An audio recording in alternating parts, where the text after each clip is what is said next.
Now let's begin. The Illinois wind cut through Dalton Stein's jacket as he stepped out of the industrial fabrication plant at 11 p.m. 6 years as a project manager at Northfield Metal Works meant late nights weren't unusual, but tonight felt different. His phone had been unusually quiet. No text from Kelly asking when he'd be home. No photos of their 7-year-old son Clay eating dinner. Just silence. Dalton was a quiet man by nature, the kind who measured twice and cut once in every aspect of life. At 34, his dark hair was already showing silver at the temples, a premature aging that began the day he married Kelly Kirby 3 years ago. His first wife, Clay's mother, had died in a car accident when the boy was 2. For 3 years, Dalton had raised Clay alone, working doubles at the plant while his neighbor Phoebe Gray's grandmother watched the boy. Those were hard years, but clean years. Honest years. Then he met Kelly at a company barbecue. She was 28, bright-smiled, and seemed to genuinely love Clay. 6 months later they were married. 6 months after that, Kelly's mother Shelley Kirby moved into their home after claiming her apartment had black mold. That was 18 months ago, and Shelley was still there, occupying the guest room and treating Dalton's house like her personal kingdom. The drive home took 40 minutes on a good night. Dalton's Silverado ate up the dark highway miles while classic rock played low on the radio. He thought about Clay, about the way the boy had seemed quieter lately, more withdrawn. Kelly said it was normal, that 7-year-old boys go through phases. Shelley had agreed, adding that Dalton was being overprotective, that his helicopter parenting was making Clay soft. Dalton had learned not to argue with both of them at once. It was easier to wait, watch, and verify things himself. That was his training from the Marines: observe, assess, act. Never react emotionally. He'd served 2 tours in Afghanistan as a combat engineer, the kind of work that taught you to spot traps before they killed you. But domestic traps were harder to identify. They didn't come with tripwires or pressure plates. His phone buzzed at 11:47 p.m. Unknown number. The notification showed an incoming airdrop. Video from Phoebe, urgent. Phoebe Gray was 16, the daughter of his neighbor Beth Gray. The kid was quiet, artistic, and often sketched in her front yard while Clay played basketball in Dalton's driveway. Dalton pulled into a gas station parking lot and accepted the file. The video started with shaky phone footage, clearly filmed through a garage window. The angle showed Dalton's garage. He recognized the concrete floor, his tool bench, the seasonal decorations stacked in the corner. But in the center of the frame sat Clay's old dog crate, the large one they'd used when they briefly had a German Shepherd 2 years ago. The crate they'd put in the garage for storage. Clay was inside it. His son was crammed into the metal cage, knees pulled to his chest, wearing only a thin t-shirt and pajama pants. Dalton's hands began to shake. The video zoomed slightly as Shelley Kirby came into frame holding a garden hose. Bad dogs get cold baths. Shelley's voice was shrill, delighted. She turned the nozzle and ice-cold water blasted through the cage bars. Clay screamed, trying to curl smaller, his thin body convulsing. The garage door was open. Dalton could see his breath fogging in the air. The timestamp read 9:23 p.m. The current temperature widget on his phone showed 23 degrees Fahrenheit. "Grandma, please. I'm sorry. I'm sorry." Clay's voice was hoarse, like he'd been screaming for a while. "Sorry doesn't cut it." Shelley sprayed him again, longer this time. "You think you can disrespect your mother? Think you can give me attitude?" The camera angle shifted slightly. Phoebe must have adjusted her position, and Dalton saw Kelly in the background. His wife. Clay's stepmother. She was holding her phone horizontally, filming. Get his face. Get his face when he cries. Kelly's voice was eager, excited. "This is going to get so many likes. Hashtag tough love, hashtag real parenting, hashtag no soft kids." She moved closer, her phone camera focused on Clay's terrified, blue-tinged face. "Say you're sorry, Clay. Tell everyone what happens to bad boys." Clay was shaking so violently, he could barely speak. His lips looked purple. "I'd Jim SS sorry." Louder. Shelley sprayed him again. The video ended. 12 minutes long. Phoebe had filmed the whole thing from her bedroom window that overlooked Dalton's garage. Dalton sat in the truck cab, the phone screen reflecting in his eyes. He watched it again. Then a third time. Each viewing revealed new details. The way Kelly adjusted her ring light for better footage. How Shelley had a kitchen timer set on the workbench. The puddle of water on the garage floor suggesting this had been going on for some time before Phoebe started recording. His hands didn't shake anymore. They'd gone completely steady, the way they used to in Helmand Province when he'd spot an IED in the road. That supernatural calm that descended when violence became inevitable. A text came through from Phoebe. "Sir, I'm sorry. I didn't know what to do. I heard him screaming 2 hours ago. I was too scared to tell my mom. She's at work. You need to see this. I'm so sorry." Dalton typed back with mechanical precision. "You did the right thing. Do not contact anyone else. Delete this from your sent files. Can you still see my garage?" 3 dots appeared. "Yes. The cage is still there. They brought him inside 20 minutes ago. I saw them carry him. Is the garage door still open?" "No. Closed now. Thank you, Phoebe. You may have saved his life." Dalton pulled up his recent calls. He scrolled past Kelly's number, past his foreman at the plant, past his brother in Colorado. He found the contact saved as RH, emergency only. Randy Huerta answered on the first ring. "Stein, it's been 2 years. I need you. Now." Dalton's voice was flat, controlled. "It's Clay." Randy's tone changed instantly. "Where and what?" "My house. Kelly and her mother. They've been." Dalton stopped, forced himself to breathe. "They put him in a dog cage. Sprayed him with freezing water. It's 23 degrees. They were filming it. For social media." Silence on the other end, but Dalton could hear Randy moving, already in motion. "You're 6 hours north, right? Still in Northfield?" "Yes. I'm at a gas station 40 minutes from home." "Don't go there. Not yet. You go in there right now, you'll do something that'll put you in jail, and then who protects Clay?" Randy's voice was hard, certain. "Where are you exactly?" Dalton gave him the coordinates. "There's a diner 2 miles west of you. The crossing. Wait there. Order coffee. I'm 40 minutes out." "You're already in Illinois?" "I'm always somewhere." The line went dead. Dalton drove to the diner in a fog. Randy Huerta. They'd served together in Afghanistan. But Randy had stayed in much longer, moving from Marines to something else, something he couldn't talk about even when they'd shared beers years later. When Randy finally left the service, he'd started a private operation. Not security work. Something else. He'd once told Dalton, "I handle situations that fall through the cracks. The ones where calling 911 makes things worse." At the time, Dalton hadn't understood. Now he did. The crossing was nearly empty at midnight. Dalton took a booth by the window, ordered black coffee, and waited. His phone showed no new messages from Kelly. Nothing. Like tonight was just another night. Like their son wasn't hypothermic in his own house. He pulled up Kelly's Instagram. Her latest post was from 3 hours ago, a photo of a green smoothie with the caption, "Self-Care Sunday. Greenheart remember Queens. You can't pour from an empty cup. Hashtag wellness journey, hashtag mom life, hashtag blessed." 2,000 likes. 400 comments. All telling her how inspiring she was. Dalton scrolled further back. Her feed was a curated fantasy. Perfect home-cooked meals, usually takeout, workout selfies, she didn't exercise, and sage parenting advice. He found a video from 2 weeks ago that made his blood freeze. It showed Clay sitting at the dining table with a plate of vegetables in front of him. The caption read, "Teaching healthy eating habits. Sometimes tough love means tough consequences. Face with steam from nose, hashtag no junk food, hashtag parenting wins." In the video, Clay looked miserable. The timestamp showed 7 p.m., right when Dalton would have been at work. "If you don't finish every bite, you'll sit there all night," Kelly's voice said off camera. "Right, Mom?" "That's right," Shelley's voice answered. "My Kelly turned out perfect because I didn't tolerate nonsense." The video had 5,847 likes. Dalton kept scrolling. More videos. Clay standing in the corner. Clay apologizing to the camera. Clay writing, "I will respect my parents," 100 times while Kelly filmed his small hand cramping. Every video had thousands of likes. Comments full of praise. Finally, a mom who doesn't let kids run wild. And this is what's wrong with America. Not enough discipline. And, "You're doing amazing, hon." Headlights swept across the diner window. A black Dodge Charger pulled into the parking lot, and Randy Huerta stepped out.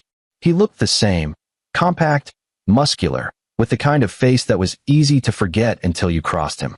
He wore dark jeans and a canvas jacket. His eyes found Dalton through the window, and he nodded once before entering. Randy slid into the booth across from Dalton. Show me. Dalton handed over his phone with the video cued. He watched Randy's face as the video played. Most people would react. Anger, shock, horror. Randy's expression didn't change at all. He watched it twice, then handed the phone back. The wife and mother-in-law. Anyone else in the house? Just them and Clay. You said they were filming for social media. You have evidence of that. Dalton showed him Kelly's Instagram. Randy scrolled through it methodically, his jaw tightening almost imperceptibly. She's got 40,000 followers. She's obsessed with it. Started about a year ago. Shelley eggs her on. They sit around planning content, talking about going viral. And you didn't see this happening? I work 60-hour weeks. Night shifts, weekends. They said Clay was being difficult. That I was too soft on him. That he needed structure. Dalton's voice cracked slightly. I trusted her. I trusted that she loved him. Randy leaned back. Here's what's going to happen. I'm going to your house. I'm going to collect your son. I'm going to document everything. And then we're going to make sure this never happens again. To Clay or anyone else. How? Better you don't know all the details yet. But I need your permission. Once I start this, there's no going back. The police will get involved, but not yet. Not until I say so. Understood. Dalton met his eyes. What are you going to do to them? Right now? Nothing. I'm going to secure Clay and make sure he's safe and documented.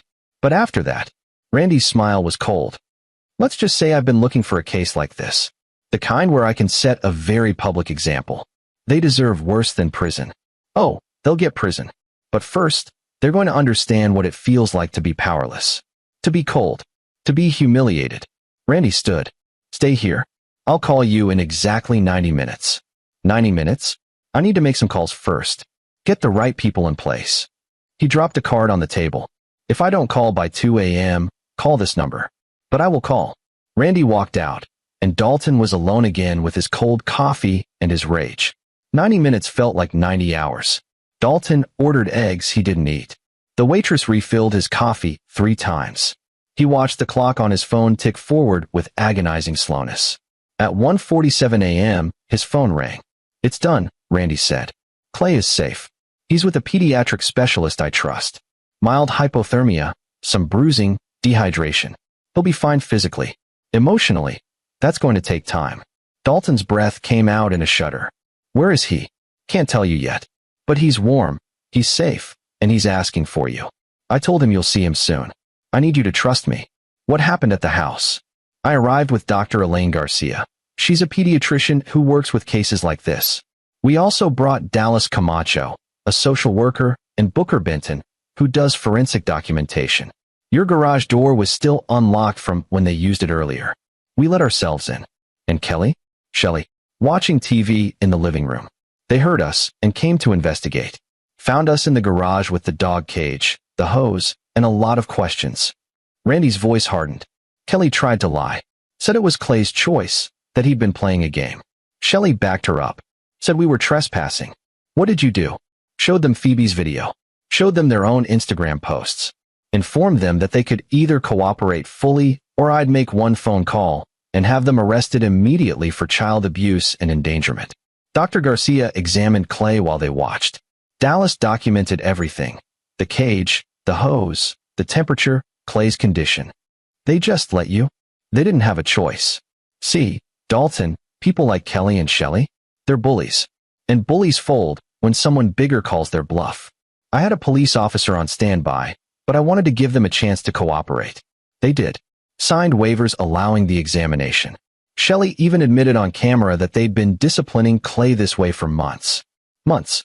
The word hit Dalton like a fist. Months. She said it started small. Timeouts, cold showers. But Kelly's social media engagement went up every time she posted tough parenting content, so they escalated. The cage was new. Only 3 weeks. They thought it was brilliant content. Organic, Shelley called it. Dalton couldn't speak. I'm sending you to a hotel. The Riverside Inn, room 247. Keys at the front desk under your name. Clay will be brought there tomorrow morning at 10. You'll have a few hours with him before the formal interviews begin. Interviews. Child Protective Services. Police. It's unavoidable. But I've set it up so you're not the one who called them. Dr. Garcia is filing as a mandatory reporter. You're the father who was working out of town. Clean. No one can claim you're making false accusations. What about Kelly and Shelley? They're still in your house. For now. Tomorrow, things are going to get very interesting for them. Randy paused. Get some sleep, Dalton. Your son needs you sharp. We'll talk more tomorrow. The line went dead. Dalton drove to the Riverside Inn in a daze. The night clerk handed him a key without questions. Room 247 was clean, generic, anonymous. He sat on the bed and stared at the wall until sunrise. At 9:47 a.m., there was a knock. Dalton opened the door to find Randy standing with Clay. His son looked impossibly small. Someone had given him an oversized sweatshirt and sweatpants. His hair was freshly washed. But his eyes looked decades older than 7. Dad. Clay's voice was tiny. Dalton dropped to his knees and opened his arms. Clay crashed into him, and the boy's body shook with sobs that seemed to come from somewhere deep and broken. I'm sorry, I'm sorry, I'm sorry. Clay kept repeating it like a prayer. You have nothing to be sorry for, Dalton whispered into his son's hair. Nothing. Do you hear me? Nothing. Randy stepped back into the hallway. I'll be back at 2. That's when the CPS investigator arrives. Dalton nodded without looking up. The door clicked shut, and he was alone with his son. They sat on the hotel bed. Clay couldn't stop shaking, even though the room was warm. Dalton wrapped him in a blanket and held him. I tried to be good, Clay finally said. I tried so hard. But Kelly kept saying I was disrespectful, that I talked back, even when I didn't. Even when I just looked at her wrong, she said. How long, buddy? How long has this been happening? Clay's face crumpled. Since Grandma Shelley moved in. It was little things first. Making me stand in the corner if I didn't say thank you exactly right. Cold showers if I didn't finish my dinner in time. Kelly said it was normal. That her mom did it to her. The cage. 3 weeks ago, I accidentally spilled juice on Kelly's phone. She was so mad. She said I needed to learn what happens to clumsy, stupid dogs. Clay's voice broke. They made me bark. Made me eat off the floor. And every time, Kelly would film and say, this is going viral. This is going to blow up. Like it was fun. Dalton forced himself to stay calm, to keep his voice steady. Did you try to tell anyone? I tried to tell you. Remember 2 weeks ago, when I said I wanted to stay with you at work? Dalton remembered. Clay had been unusually clingy, begging to come to the plant even though it was late. Kelly had laughed it off, said Clay was just avoiding bedtime. Dalton had believed her. Kelly told me if I ever told you, she'd say I was lying. That everyone would believe her, because she's the mom and you're always at work. Clay looked up at his father. She said you'd choose her over me. Never, Dalton said fiercely. Never. You are my son. You are everything. And I'm so sorry I didn't see this. I'm so sorry I left you there. Are you going to send me back? No. You're never going back there. I promise you. They spent the morning talking, crying, and slowly rebuilding the trust that Kelly and Shelley had shattered. Clay fell asleep around noon, exhausted. Dalton sat and watched his son breathe, cataloging every bruise visible on his thin arms. At 2 p.m. sharp, Randy returned with a woman in her 50s. She wore a practical pantsuit and carried a worn leather briefcase. Dalton, this is Virginia Vaughn. She's the CPS investigator assigned to Clay's case. She's good people. Virginia shook Dalton's hand with a firm grip. Mr. Stein, I've already reviewed the preliminary documentation from Dr. Garcia. I need to speak with Clay, but I want you to know, this is a clear case. There's no ambiguity here. Your son will not be returning to that home, and neither will you be investigated as a perpetrator. What happens now? I interview Clay. It'll be recorded. Then I need your statement about your work schedule and what you knew or didn't know. After that, I'm filing an emergency protective order. Your wife and her mother will be ordered to vacate your residence within 24 hours. They'll fight it. Let them try. Virginia's eyes were steel. I've been doing this for 30 years, Mr. Stein. I've seen a lot of bad situations. But this, she gestured to the folder Randy had given her. This is sadistic, premeditated abuse documented by the abusers themselves for public entertainment. No judge in Illinois is going to side with them. The interview took 2 hours. Clay was brave, answering Virginia's gentle questions with painful honesty. Dalton sat outside the room, listening through the door, learning details that made him want to put his fist through the wall. When it was over, Virginia emerged looking grim. Your son is a remarkable kid, Mr. Stein. Strong. But he's going to need therapy. A lot of it. Whatever he needs. Good. I'm filing the order now. By tomorrow morning, Kelly and Shelley will be out. You'll have temporary full custody pending the criminal investigation. She paused. They're going to be arrested, you understand.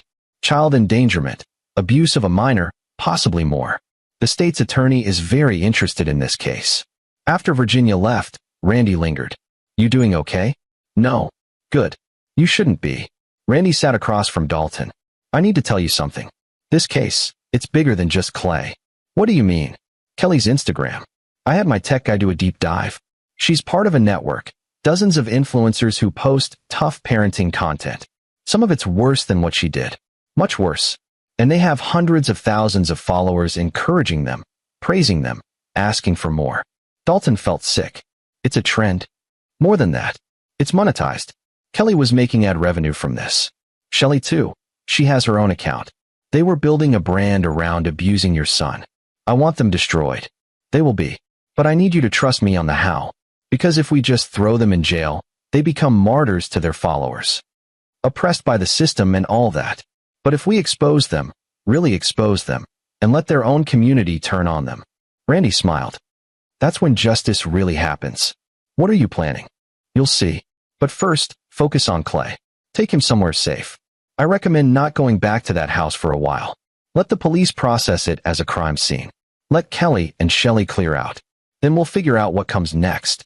Dalton nodded slowly. Randy? Thank you.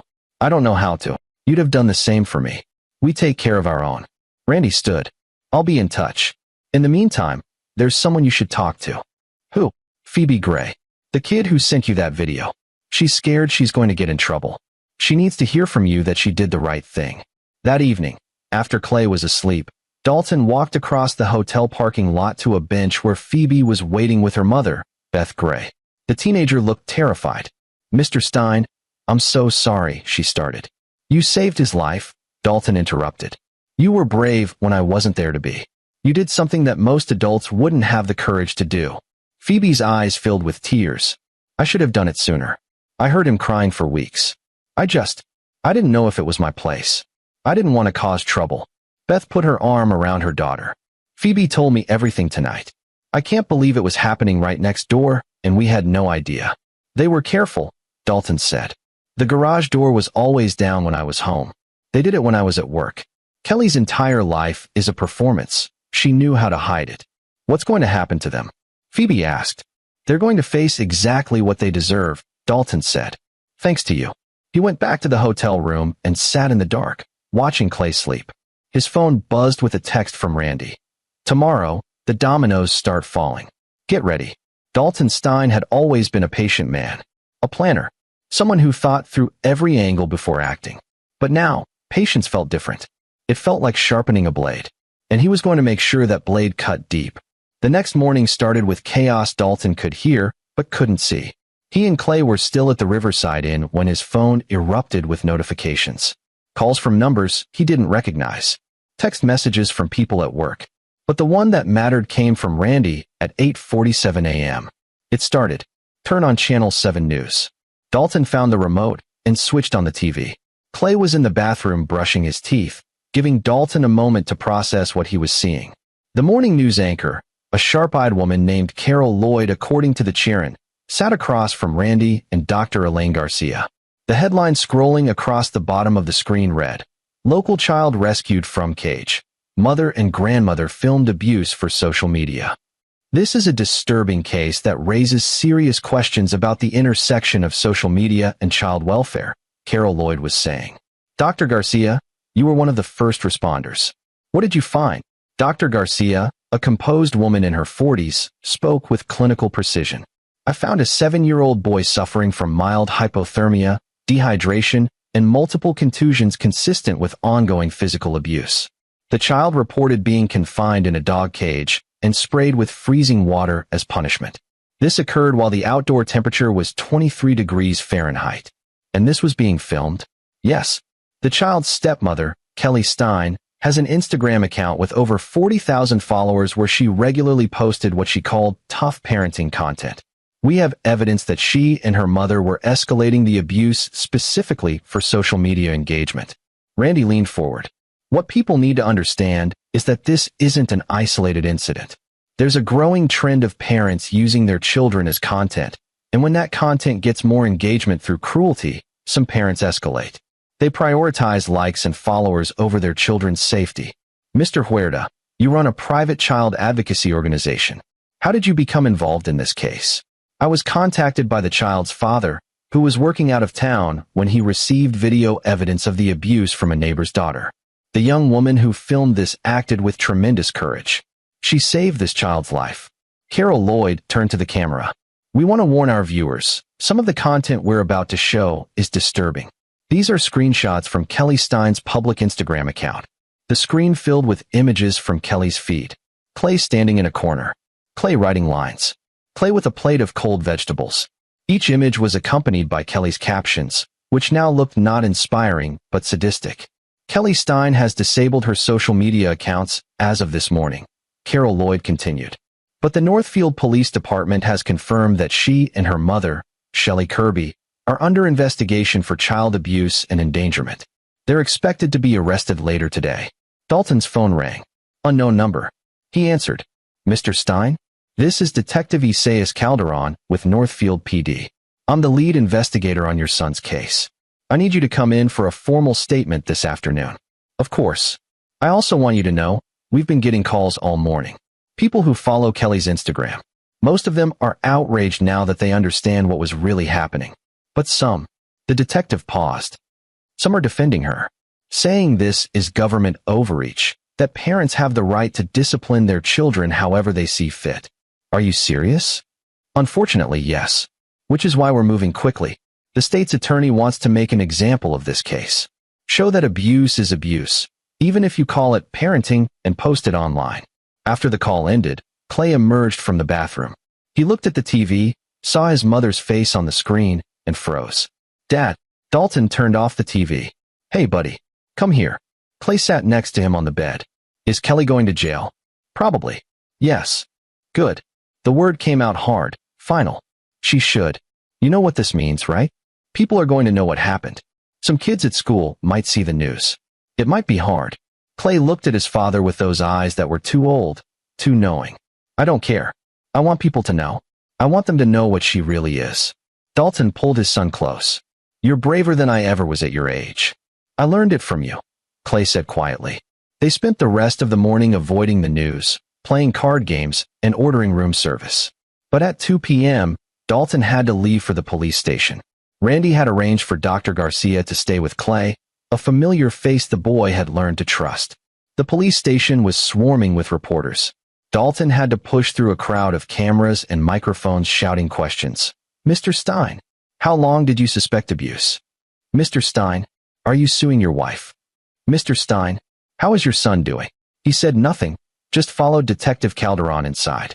The interview room was standard, gray walls, cheap table, recording equipment. Detective Calderon was a no-nonsense man in his 40s with tired eyes that said he'd seen too much. Let's start from the beginning, he said. When did you first notice something was wrong? Dalton walked him through everything. His work schedule, his marriage to Kelly, Shelley moving in, the gradual changes in Clay's behavior that he'd missed or misinterpreted. He showed him the airdrop from Phoebe, Kelly's Instagram account, the timeline of escalation. You never suspected? Calderon asked, not accusatory but genuinely curious. I suspected something was off. Clay was quieter, more nervous. But Kelly always had explanations. She said he was going through a phase, that I was overprotective, that I didn't understand kids because I worked too much. Dalton's hands clenched. She was good at gaslighting. Made me doubt my own instincts. Did you ever see physical evidence? Bruises? Once. 3 weeks ago. Clay had marks on his wrist. Kelly said he fell off his bike.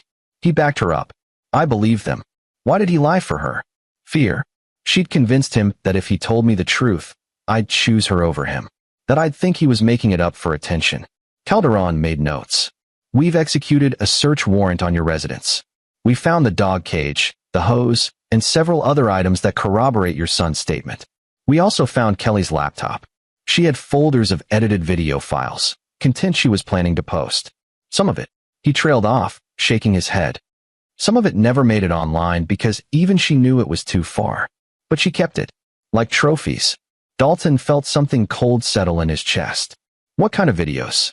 I can't share details from an ongoing investigation. But let's just say the charges are going to be extensive. We're also looking into whether Shelley Kirby participated in the creation of this content and if they profited from it financially. They did. Randy said they were making ad revenue. That opens up additional charges. Exploitation of a minor for financial gain. That's federal territory. Calderon leaned back. Mr. Stein, I've been a cop for 20 years. I've worked child abuse cases that would make you sick. But this one is different because they documented it. They were proud of it. They thought they were going to be famous. Instead, they're infamous. Exactly. And that's not by accident. Calderon gave him a knowing look. Your friend Randy Huerta. He played this perfectly. Going to the media first, framing the narrative, making sure everyone understands what kind of people we're dealing with. By the time we arrest them, public opinion will be set. No sympathy, no second chances. Is that legal? Randy didn't break any laws. He had a legitimate concern for a child's welfare. He documented everything properly, and he cooperated with authorities. The fact that he also knows how to work the media? Calderon shrugged. Smart, not illegal. After the interview, Dalton met with the state's attorney, a sharp woman named Anastasia Shannon, who looked like she could cut glass with her cheekbones. Mr. Stein, I want to be clear about our approach, she said without preamble. We're throwing the book at them. Multiple counts of child abuse, child endangerment, unlawful restraint, and we're exploring charges related to financial exploitation. This case is going to trial, and I'm going to make sure everyone in Illinois understands that you can't torture your children for internet clout. What if they take a plea? They won't get one. Not from me. I want them to face a jury. I want that jury to see the videos, hear your son testify, and understand exactly what they did. Her eyes were ice. I want them to spend years in prison thinking about how their need for validation destroyed their lives. When will they be arrested? Within the hour. We've been waiting for your interview to be complete. Judge signed the warrants this morning. Dalton left the station as the sun was setting. His phone buzzed with a text from Randy. Watch the news at 6. You're going to want to see this. Back at the hotel, Clay was drawing with colored pencils Dr. Garcia had brought. He looked up when Dalton entered. How'd it go? Good. The police are taking this seriously. Are they going to arrest Kelly and Grandma Shelley today? Probably. Clay went back to his drawing. I hope they're scared. I hope they feel how I felt. At 6 p.m., Dalton turned on the news. The lead story showed police cars outside his house. Reporters jostled for position as 2 officers escorted Kelly out in handcuffs. She was crying, her carefully made-up face smeared with mascara. I didn't do anything wrong, she was screaming. I'm his mother. I have the right to discipline him. You're his stepmother, one of the officers corrected calmly. Shelley Kirby came out next, also in handcuffs, looking defiant. This is persecution. We're good people. We're being targeted for our beliefs. The reporter on scene, a young man named Chris Espinoza, provided commentary. Both women are being charged with multiple counts of child abuse and endangerment. Sources tell us additional charges may be forthcoming. This case has sparked national debate about parenting, social media, and where the line is between discipline and abuse. Cut to a panel discussion. Experts debating. Some defending parental rights, others condemning the abuse. Dalton watched it all with detachment. Clay looked up from his drawing. They're still trying to make it about them. What do you mean? Even arrested, they're performing. Crying for the cameras. Saying they're victims. Clay's voice was matter of fact. That's what they do. Everything is a show. Dalton realized his 7-year-old son understood Kelly better than he ever had. That night, after Clay fell asleep, Dalton sat on the hotel balcony and called Randy. You saw the arrest? Yeah. How's Clay handling it? Better than I am. Dalton paused. What happens now? Now, we wait for the legal process. They'll be arraigned tomorrow. Bail will be set, probably high. The media circus will continue for a few days, then die down. And then, Randy's voice changed, became quieter. Then we move to phase 2, which is destroying what they care about most. Prison is temporary, Dalton, but I want to make sure that when they get out, if they get out, there's nothing left of the lives they tried to build. No followers, no income, no reputation. I want them to live the rest of their days as pariahs. How? I'll explain in person. Tomorrow. There's something you need to see first. Randy hung up before Dalton could ask more questions. He sat on the balcony until midnight, listening to the distant traffic and thinking about everything that had been taken from his son. Not just months of abuse, but childhood itself. Clay had learned that the people who were supposed to protect him could hurt him. That love was conditional. That he was only valued for content. Dalton had failed to see it. Failed to protect him. But he wouldn't fail again. Whatever Randy was planning, whatever came next, Dalton would make sure Kelly and Shelley understood the full weight of their actions. Not just legal consequences. Not just social consequences. Complete annihilation. He went inside, checked on Clay one more time, and tried to sleep. Tomorrow, Randy had said. Tomorrow, things would get interesting. Dalton believed him. Randy arrived at the hotel at 9 a.m. carrying a laptop and a grim expression. Clay was still asleep. Dr. Garcia had explained that trauma often manifested as exhaustion, the body trying to heal itself through rest. "You're going to want coffee for this," Randy said, setting up at the small desk in the corner. Dalton poured 2 cups from the hotel room maker. "What am I looking at?" "The rabbit hole." Randy opened the laptop and pulled up several browser windows. "After we talked last night, my tech specialist, guy named Corey Lucero, best digital forensic investigator I know, did a deep dive into Kelly's online presence. What we found is worse than we thought." The screen showed Kelly's Instagram, but also accounts on TikTok, YouTube, and several forums Dalton had never heard of. "She was everywhere," Randy continued, "building a brand across multiple platforms. But here's where it gets dark." He clicked through to a private Facebook group. The name made Dalton's stomach turn. Tough Love Moms. No snowflakes allowed. This is a closed group. 18,000 members. All mothers, or claiming to be mothers, who shared discipline techniques. And by discipline, I mean abuse. Randy scrolled through posts, each one worse than the last. Photos of children standing in stress positions. Videos of kids eating soap. Descriptions of punishments that ranged from cruel to sadistic. Kelly was a moderator. She wasn't just posting about Clay, Randy said quietly. She was giving advice to other parents. Telling them how to escalate. How to film it without getting caught. How to frame it as authentic parenting for the algorithm. Dalton read a post from Kelly dated 2 months ago. "Remember, ladies, the key is consistency. If they cry, you're doing it right. They need to learn that the world isn't soft. My stepson used to be so mouthy. Now he barely speaks without permission. It works. Flex biceps # results not excuses." The post had 300 likes and dozens of comments thanking her for the inspiration. Jesus Christ. There's more. Randy opened another window. This one showed financial records. Corey hacked. And yes, I know that's illegal, but I don't care. Kelly's PayPal and Venmo. She was making about $3,000 a month from her social media. Ad revenue, sponsored posts, and direct donations from her followers. Shelley was pulling in about $1,500 from her own account. They were making money torturing my son. Yes, and they were using that money to buy better cameras, better lighting, better editing software. They were professionalizing the abuse.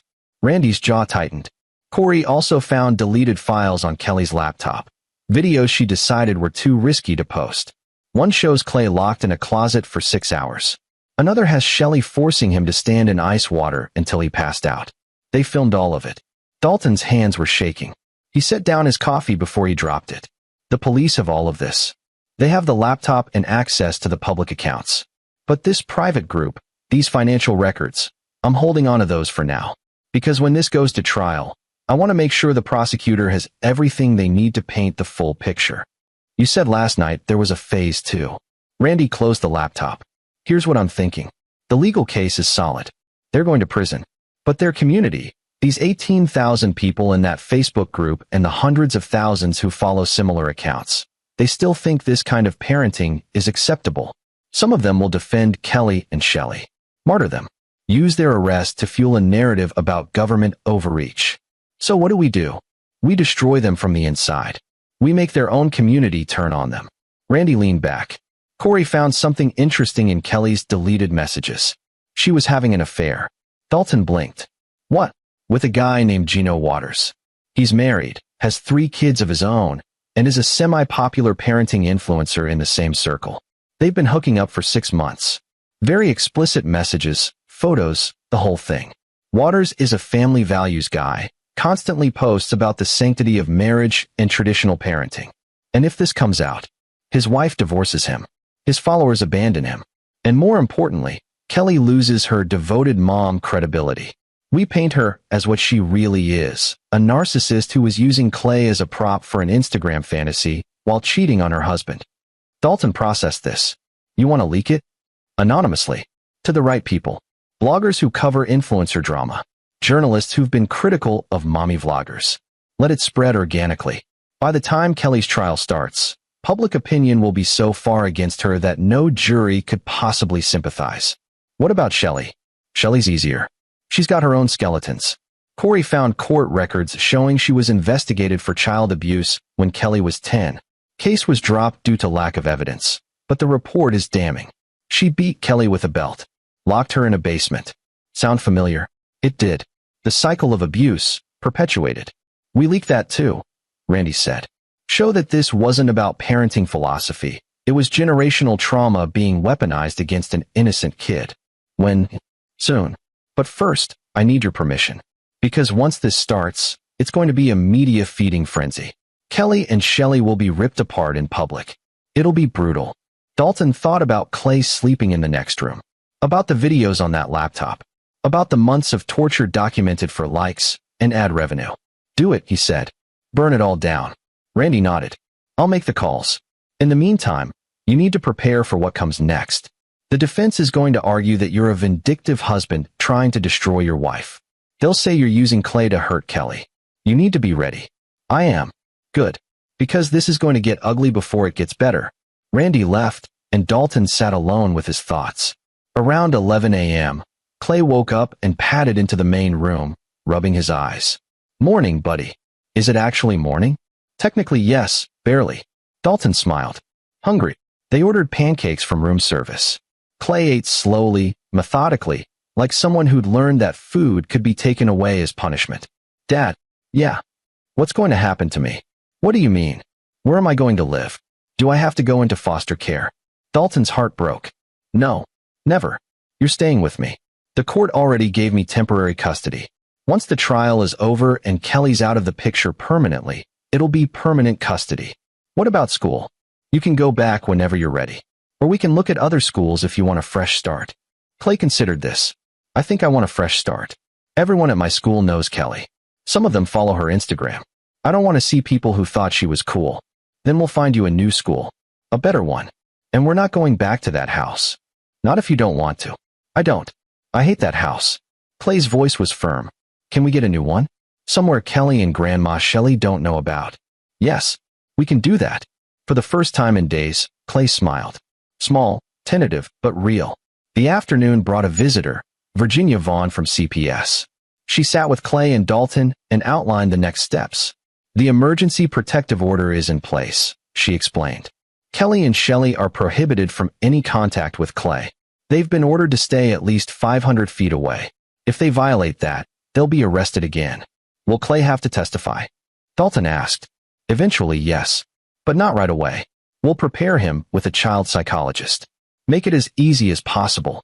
And the judge can allow video testimony if appearing in person would be too traumatic. Clay spoke up. I want to testify in person. Both adults looked at him. I want to look at them. Clay continued. I want them to see me and know that I'm not scared anymore. That they didn't break me. Virginia's expression softened. That's very brave, Clay. But you have time to decide. You don't have to commit to anything now. After she left, Dalton asked Clay, Are you sure about that? Testifying in court. Yeah, I've been thinking about it. They always made me feel small. Like I was nothing. If I testify, it proves I'm not nothing. It proves I matter. Dalton pulled his son into a hug. You've always mattered. You matter more than anything in the world. That evening, the news cycle exploded. Someone, Randy, though Dalton didn't ask, had leaked the information about Kelly's affair with Gino Waters. Waters' wife had already filed for divorce. Screenshots of the explicit messages were spreading across social media. The parenting influencer community was imploding. The same people who'd praised Kelly 2 days ago were now posting think pieces condemning her. Hashtags like #JusticeForClay and #AbuseIsNotParenting trended nationally. Kelly's reputation was in freefall. Then, late that night, the report about Shelley's past abuse of Kelly surfaced. A blogger named Marjorie Werner, who specialized in exposing problematic influencers, published a deep dive into the Kirby family history. Photos of the old police report, interviews with people who'd known the family, a pattern of violence and control spanning generations. Public sentiment shifted from outrage to something colder, total condemnation. By midnight, both Kelly and Shelley had received death threats. The police had to increase security at the county jail. Dalton watched it all unfold on his phone while Clay slept.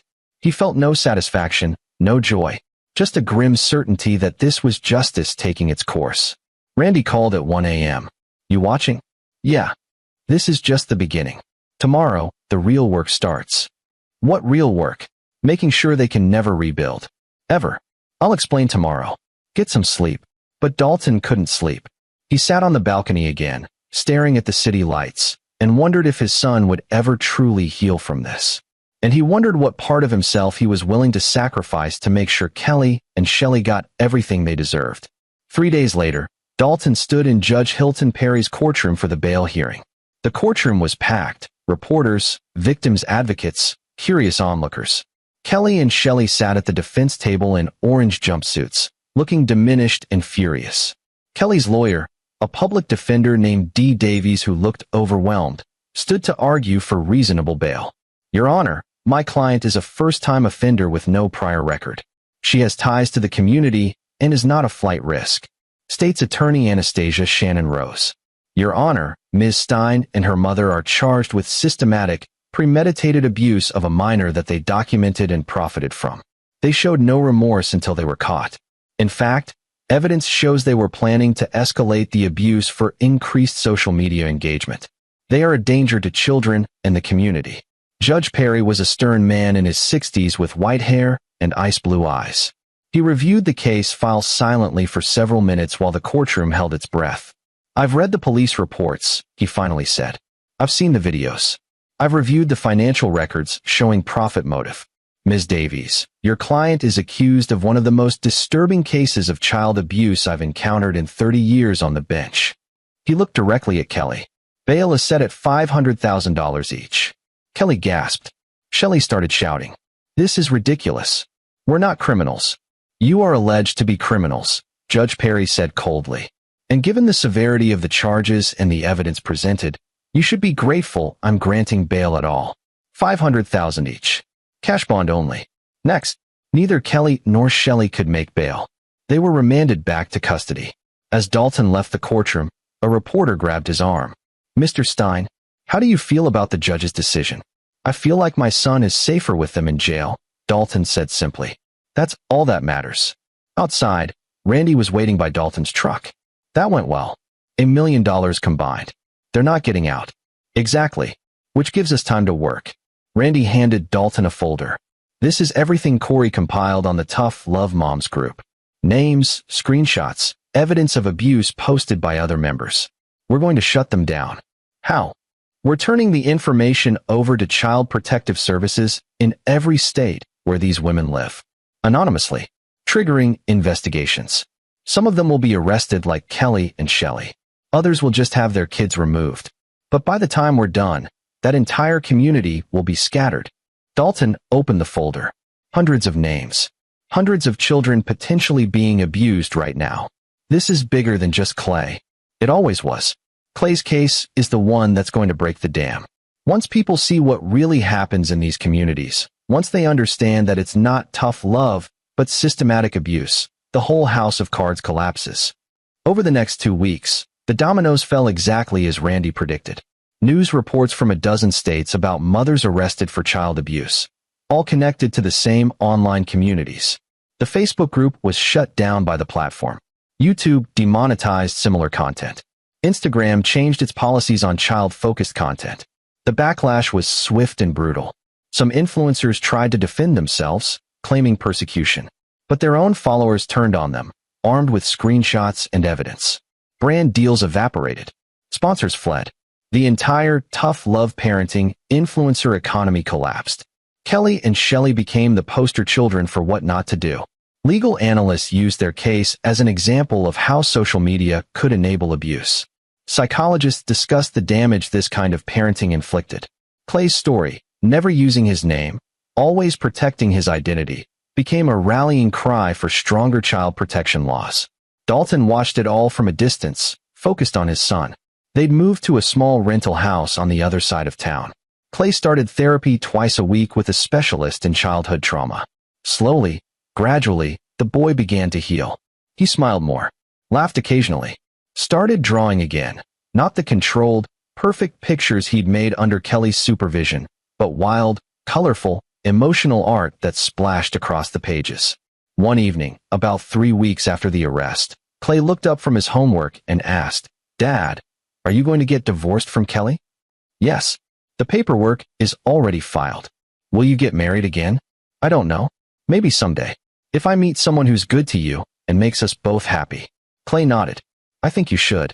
You're a good dad. You deserve to be happy." "So do you, buddy." "I'm getting there," Clay said quietly. "It's hard, but I'm getting there." That night, Randy called with news. The trial date is set. 3 months from now. Shannon's office says they're ready. They've got the videos, the financial records, testimony from neighbors, Clay's medical reports, expert witnesses. It's airtight. Will Clay really have to testify? Probably. But Shannon's good.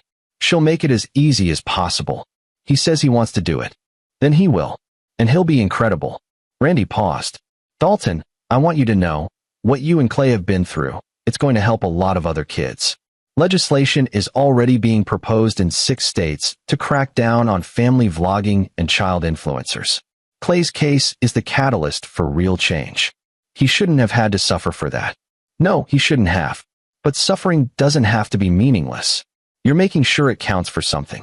2 months passed in a blur of therapy sessions, legal meetings, and slowly rebuilding their lives. Dalton cut back his hours at work, using savings and a small settlement from Kelly to stay afloat. Clay started at a new school and made friends who knew nothing about his past. Phoebe Gray came over sometimes, bringing her art supplies. She and Clay would draw together in comfortable silence. 2 kids who understood what it meant to do the right thing when it was hard. Beth Gray, Phoebe's mother, became an unexpected friend. She brought casseroles and conversation, never prying, but always available. And then, 1 week before the trial, Dee Davies called Dalton. "Mr. Stein, my clients want to discuss a plea deal." "No, you haven't heard the terms." "I don't care about the terms. They're going to trial. They're going to face a jury. And my son is going to look them in the eye and tell the truth." "Mr. Stein, with respect, if they go to trial and lose, they're looking at 20 to 30 years. If they take a plea, we can probably negotiate down to 10 to 15. Good. Let them risk it. I hope they lose. I hope they get every single year." Davies sighed. "I'll relay that to my clients. But I'm obligated to tell you that the state's attorney is inclined to recommend the plea if it spares your son the trauma of testifying." "My son wants to testify.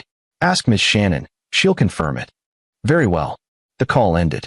Dalton sat in his new living room, in his new house, and felt the weight of the approaching trial settle over him like a storm cloud. Clay appeared in the doorway. "Was that about Kelly?" "Yeah. Her lawyer wants a plea deal." "You said no?" "I said no. Is that okay with you?" Clay came and sat next to his father. "I want to testify. I want to tell everyone what they did. Because if I don't, they'll just say it wasn't that bad. They'll lie and say I'm exaggerating. But if I tell the truth, looking right at them, everyone will know." "You're sure?" "I'm sure." 1 week later, the trial began. The courtroom was standing room only. Cameras lined the walls. The judge had allowed limited media coverage given the public interest. Kelly and Shelley sat at the defense table, both wearing conservative dresses clearly chosen to make them look sympathetic. Kelly had lost weight in jail. Her Instagram glow was gone, replaced by dark circles and brittle anxiety. Shelley looked defiant, like she still believed she'd done nothing wrong. The jury, 8 women, 4 men, filed in with serious expressions. Judge Perry banged his gavel. "The state of Illinois versus Kelly Stein and Shelley Kirby. We are here on charges of child abuse, child endangerment, unlawful restraint, and exploitation of a minor for financial gain. Ms. Shannon, your opening statement." Anastasia Shannon stood. She was wearing a dark suit and her expression was granite. "Ladies and gentlemen of the jury, this case is about 2 women who systematically tortured a 7-year-old child and filmed it for entertainment. Not discipline, not tough love, Torture. And they did it because it made them famous. Because it made them money. Because every scream, every tear, every moment of terror could be turned into content that got likes, shares, and ad revenue. She walked to the evidence table and picked up a tablet. You're going to see videos that will disturb you. You're going to hear testimony that will anger you. And you're going to meet Clay Stein, a brave young boy who survived the unimaginable and found the courage to speak his truth. Shannon paused, making eye contact with each juror. The defendants will try to tell you this was parenting, that they had the right to discipline Clay however they saw fit. I'm going to prove to you that what they did was criminal, calculated, and completely indefensible. Dee Davies gave a half-hearted opening statement about parenting styles and cultural differences, but even she looked like she didn't believe it. The first witnesses were police officers who'd processed the scene. They described finding the dog cage, the hose, the temperature logs showing it was 23 degrees. Photos were entered into evidence. The jury passed them around with visible disgust. Then Dr. Garcia testified about Clay's condition when she examined him. Hypothermia, dehydration, bruises, psychological trauma. On cross-examination, Davies tried to suggest that Clay's injuries could have come from normal childhood roughhousing. Dr. Garcia shut her down. These injuries are consistent with sustained, deliberate abuse. Pattern bruising on the wrists consistent with restraints. Petechial hemorrhaging in the eyes consistent with prolonged crying and stress. This wasn't roughhousing, counselor. This was torture. Day 2 brought the social media evidence. A digital forensics expert walked the jury through Kelly's Instagram, her YouTube, her TikTok, showed the progression of increasingly extreme content, showed the financial records proving she'd made thousands of dollars from posts featuring Clay. The jury looked at Kelly with open revulsion. Then came the videos. The ones from Phoebe's airdrop. The ones from Kelly's laptop. The courtroom was silent except for the sound of Clay screaming, begging, crying. One juror started crying. Another looked away. When the video of Clay in the dog cage played, Shelley leaned over and whispered something to Kelly. Both women smirked slightly. The jury saw it. So did Judge Perry. Ms. Kirby, Ms. Stein, the judge said icily, I would advise you to show appropriate respect for these proceedings. Day 3 was Clay's turn. Dalton watched his son walk to the witness stand. Clay had chosen to wear his favorite Iron Man shirt. Not court appropriate, but the judge had allowed it because Clay said it made him feel strong. Shannon approached gently. Hi, Clay. Are you nervous? A little. That's okay. You're doing great. I'm going to ask you some questions about what happened at your house. If you need a break, you just let me know, okay? Okay. Clay, do you see the people who hurt you in this courtroom?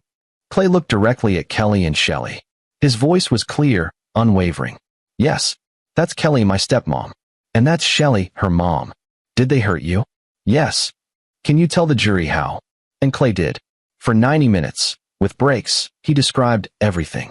The corner timeouts that lasted hours. The cold showers. The withheld meals. The dog cage. The hose. The constant filming. The way Kelly would make him apologize to her phone camera. The way Shelley would laugh when he cried. He was calm, factual, detailed, and devastating. Davies barely cross-examined him. What could she ask? The evidence was overwhelming. When Clay stepped down, he walked back to Dalton and said quietly, I did it. You did. I'm so proud of you. The rest of the trial was academic. Character witnesses testified that Kelly and Shelley were narcissistic, controlling, and obsessed with social media validation. Financial experts confirmed they'd profited from the abuse.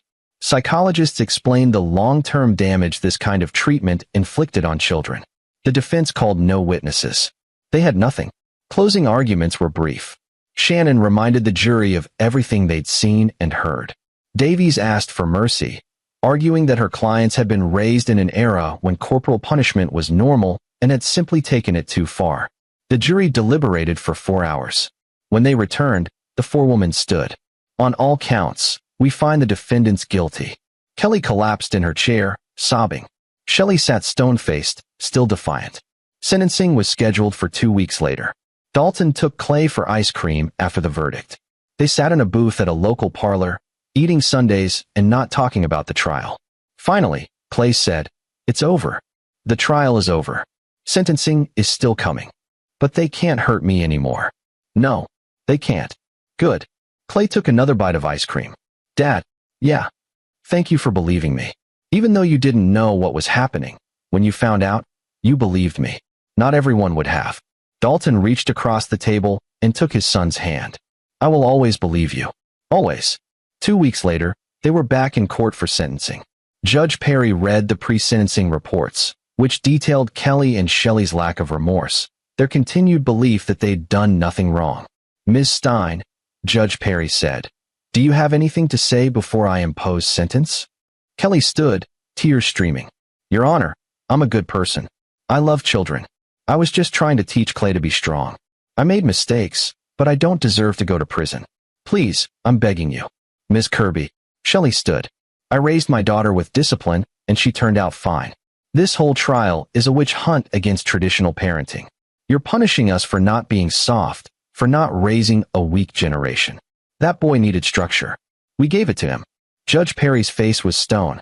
I've been on the bench for 30 years. I've seen child abuse cases that would turn your stomach. But this case is unique in its cruelty, its premeditation, and its utter lack of humanity. He looked at both women. You didn't discipline Clay Stein. You tortured him. You filmed that torture. You profited from it. And you enjoyed it. Every video, every post, every moment of his suffering, you savored it. He opened the sentencing guidelines. Kelly Stein, I hereby sentence you to 25 years in the Illinois Department of Corrections, with no possibility of parole for 15 years. Shelley Kirby, I sentence you to 30 years, with no possibility of parole for 20 years. You will both be registered as child abusers upon release. Both women started screaming. This is excessive. This is cruel. You can't. I can and I have. You showed no mercy to a 7-year-old child. I will show you none. Bailiff, remove them. As they were dragged from the courtroom, Kelly locked eyes with Dalton. Her expression was pure hatred. He stared back, unflinching. Outside the courthouse, reporters swarmed. Dalton gave a brief statement. My son is safe. The people who hurt him are going to prison. That's justice. Thank you. Randy appeared at his side, guiding him and Clay through the crowd to his truck. That was perfect, Randy said. Short, to the point, powerful. The media is going to eat it up. I don't care about the media. I know. But the media cares about you. And more importantly, this case is already changing laws. 3 states have passed legislation regulating family vlogging. 2 more are considering it. Clay's story is saving other kids. Dalton looked down at his son, who was holding his hand tightly. You hear that, buddy? You're a hero. Clay looked up at Randy. Can I ask you something? Sure.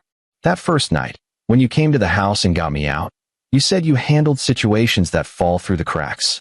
What does that mean? Randy crouched down to Clay's level. It means I help people who need help but don't know who to call. People like you. And I make sure the people who hurt them face consequences. Like a superhero?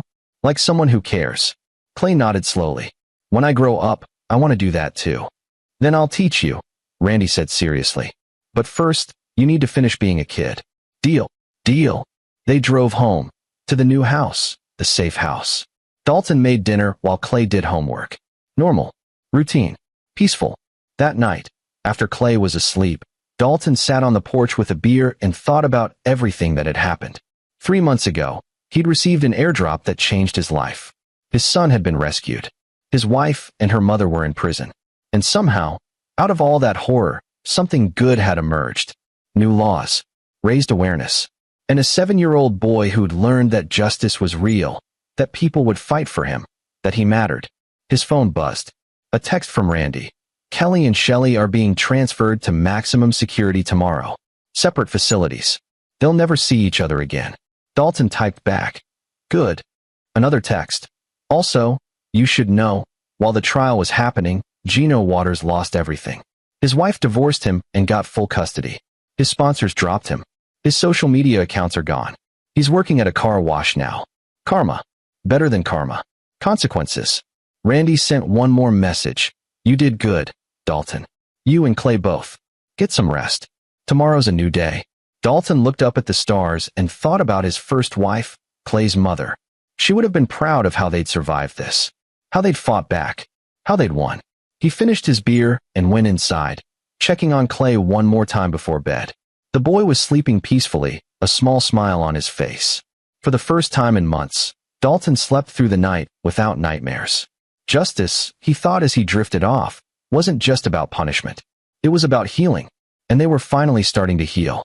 6 months later, spring brought new beginnings. Clay was thriving in his new school. His therapist reported significant progress, fewer nightmares, better emotional regulation, increasing trust in adults. He joined the art club and made friends who knew nothing about the trial, who just saw him as a normal 8-year-old who was really good at drawing. Dalton had been promoted at work, his bosses understanding why he needed more flexible hours, and respecting how he'd handled the worst situation imaginable with grace and strength. The house they'd rented became permanent when Dalton bought it outright with money from the divorce settlement. Kelly had been forced to sign over everything. The old house, their joint accounts, her share of his retirement. She tried to fight it from prison, but her lawyer had advised her that fighting a man whose child she'd tortured wasn't going to go well with any judge. The old house sold quickly. Dalton used the money to set up a college fund for Clay and donate a significant portion to child advocacy organizations. One Saturday morning, Dalton was making pancakes when there was a knock at the door. He opened it to find Randy, looking uncharacteristically happy. "Got news," Randy said, stepping inside. "Good or bad?" "Good. Great, actually." Randy pulled out his phone and showed Dalton an article.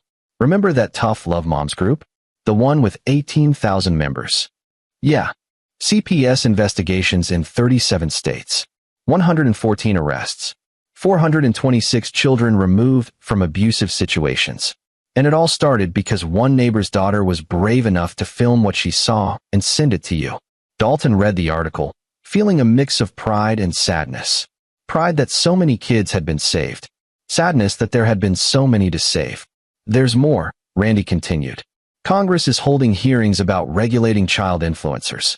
They want to create federal protections, limit filming hours, require education, mandate financial accounts in the child's name, regular welfare checks. They're calling it the Clay Stein Protection Act." Dalton sat down heavily. "They're naming it after him? He's become the face of a movement, Dalton. Not because we wanted him to be, but because his story was so clear, so documented, so undeniable that it broke through all the noise." Clay walked into the kitchen, rubbing sleep from his eyes. "What's going on?" "Come here, buddy." Dalton pulled him into a hug. "They're making new laws to protect kids like you. And they're naming them after you." Clay's eyes widened. "Really? Really? That's good, right? That means other kids won't get hurt." "That's exactly what it means." Clay thought about this for a moment. "Then I'm glad. Even if it means everyone knows what happened to me, I'm glad if it helps." Randy knelt down. "You're one of the bravest people I've ever met, Clay. And I've met a lot of brave people. Can I tell you a secret?" Clay looked at both men. "Sometimes I still have nightmares. Sometimes I wake up and think I'm back in that garage. But then I remember, they can't hurt me anymore. They're in prison, and I'm safe. And that makes the nightmares easier." "It gets easier," Randy promised. "Not all at once. But little by little, the bad days become less bad. The good days become more good. You're already doing the hard work." After Randy left, Dalton and Clay spent the day doing normal things. They went to the park, flew a kite, got burgers for lunch. Clay laughed, really laughed, when Dalton accidentally walked into a tree while trying to watch the kite. That evening, Beth Gray and Phoebe came over for dinner. Beth brought lasagna, and Phoebe brought a new sketch she'd done of a superhero who looked suspiciously like Clay. "This is for you," Phoebe said, handing it to him. "Because you're brave." Clay studied the drawing. The superhero was standing on a mountain, cape flowing, with the words, "Justice Wins," written at the top. "Can I hang it in my room?" Clay asked Dalton. "Of course." While the kids disappeared upstairs to play video games, Beth sat with Dalton on the porch. "You doing okay?" she asked. "Yeah, better than I expected." Clay's healing. "I'm healing. We're building something new." Phoebe still has nightmares about that night. Seeing Clay in that cage, hearing him scream. She sees a therapist now too. "I'm sorry she had to witness that." "Don't be. She told me last week that she's glad she did. Because if she hadn't, she wouldn't have known to send you that video. She wouldn't have saved him." Beth paused. "She wants to work in child protection when she grows up. Maybe be a social worker or a lawyer. Said she wants to help kids like Clay." Dalton felt his throat tighten. "She's a good kid. So is yours." They sat in comfortable silence, watching the sun set. 2 weeks later, Dalton received a letter forwarded from his lawyer. It was from Shelley Kirby, postmarked from her prison. He almost threw it away without reading it. But curiosity got the better of him. The letter was 3 pages of vitriol. Shelley blamed him for everything, for turning Clay against Kelly, for destroying their family, for persecuting them for their beliefs. She insisted they'd done nothing wrong, that the trial had been a sham, that they were political prisoners. There was no remorse, no acknowledgement of Clay's suffering, just rage and victimhood. Dalton burned it in the fireplace and never told Clay it existed. A separate letter came from Kelly a week later. Unlike Shelley's rant, this one was manipulative. Kelly claimed to have found religion in prison, to have realized her mistakes, to be seeking forgiveness. "I know I hurt Clay," she wrote. "I was sick. I was addicted to validation. I let my mother's toxicity influence me. But I'm getting help now. I'm in therapy. I'm a different person. I hope someday Clay can forgive me." It was bullshit, and Dalton knew it. Kelly was working an angle, probably hoping to get her sentence reduced or gain sympathy for a parole board years down the line. He burned that letter too. One evening, Clay asked, "Has Kelly tried to contact you?" Dalton decided honesty was best. "She sent a letter." "So did Shelley." "What did they say?" "Shelley said we're all wrong and she's a victim.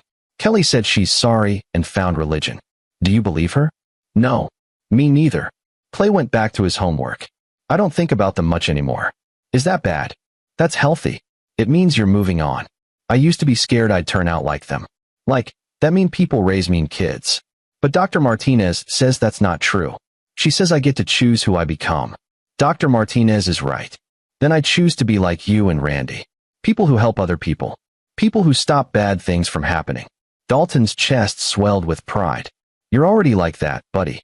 You're already helping people just by being brave enough to tell your story." The months turned into a year. The first anniversary of Clay's rescue came and went quietly.